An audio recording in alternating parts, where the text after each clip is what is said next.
Hello hi. ഞാൻ മിനിഞ്ഞാന്ന് പുതിനാടെ ചമ്മന്തിയൊക്കെ അരച്ചപ്പോഴത്തേക്കിനുവേ എനിക്ക് മീൻ കറി വെക്കുമ്പോഴൊക്കെ ഇഷ്ടംപോണൊക്കെ വേണം.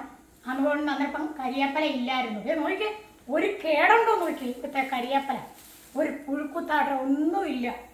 അപ്പോൾ ഇന്ത്യൻ കടയിൽ ഇന്നലെ ചെന്നപ്പോഴത്തേനും ദേ ഇത്തിരി 2 എണ്ണം കവറിനകത്താക്കി വെച്ചേക്കുന്നത് $2 വേണ്ടെന്ന് പറഞ്ഞു, വാങ്ങിച്ചില്ല. അന്നേരം ഞാനിങ്ങനെ എൻ്റെ ഒരു കസിന് ഫ്ലോറിഡയിലുണ്ട്, അപ്പോൾ അവളോടിങ്ങനെ പറഞ്ഞ് കരിയേപ്പല ഒന്നുമില്ലെന്ന് പറഞ്ഞപ്പോൾ വേണ്ട, ഇന്നലെ പോസ്റ്റ് വഴി വന്ന് ഇത്രയും കരിയേപ്പല. ഇതിപ്പോൾ നോക്കണം $1000 ഉണ്ട്, പക്ഷെ നമുക്കിവിടെ വിൽക്കാൻ പറ്റത്തില്ലല്ലോ.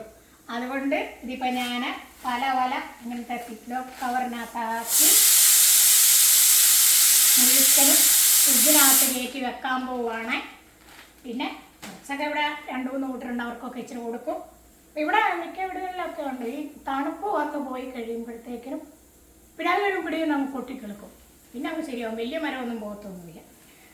അന്നേരം ഇനിയിപ്പോൾ ഇത് ഇച്ചിരി എണ്ണ മുറുക്കണം. ഇനി കയ്യോന്ന് തപ്പി നടന്ന് പടക്കുന്നു. ഇവിടെ കാണുമായിരുന്നു. പിന്നെ നമുക്ക് ലോകത്തിലെ എല്ലാ സാധനങ്ങളും ഉണ്ട്, എല്ലാ തൈകളും ഉണ്ട്.